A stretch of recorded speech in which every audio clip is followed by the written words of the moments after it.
Well, it is Friday, so that means it is time for our regular family-friendly movie reviews with Bob Waliszewski. He is with Focus on the Family's entertainment review department called Plugged In Online.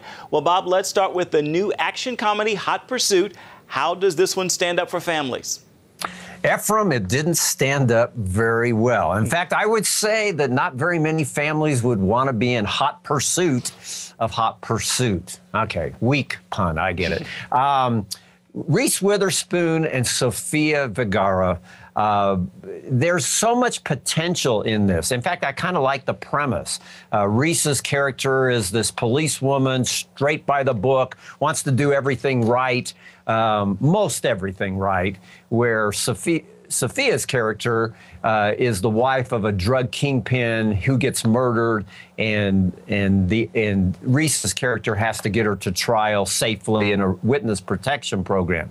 The problem with this film is that there's a lot of jokes that are at the expense of putting people down, which isn't funny the first time. This one does it multiple times. It gets really old quickly.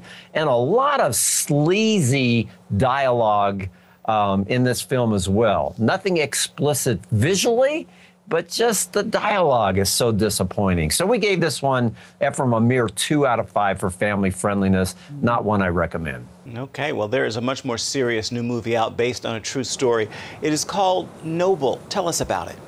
Yeah, it's only in about 17 cities, but in the CBN universe, I know that people listening could have the potential in certain cities. They could check that online, what those cities are. But this is a much more noble film, Noble is. It tells the true story of Christina Noble. I didn't know anything about her. Let's say that she's a very Mother Teresa-esque woman who ended up having a very rough life, and then feels she senses this dream to go to Vietnam and help orphan kids. And in real life, she did that. She's still alive. She's still helping orphans. And that in the credits roll, we learned that she's helped over 700,000 orphans in Vietnam. So a very inspiring, encouraging story. It gets a 3 from us out of 5. And the reason why not better, even though it's so encouraging, is that there's a sexual assault scene in the film, not explicit, but it's there, and I want people to know that.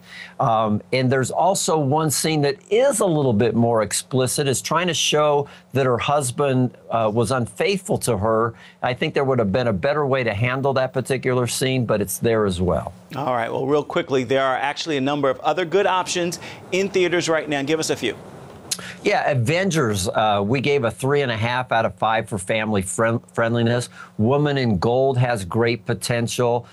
Even the Paul Blart film, which continues to do pretty well, critics absolutely hated it. And quite frankly, I'm not the biggest fan either. But from a family perspective, it is something you could take your kids to if you're just looking for something, you know, the positive I could take the family to. All right, Bob, thank you so much. You bet. Talk next week.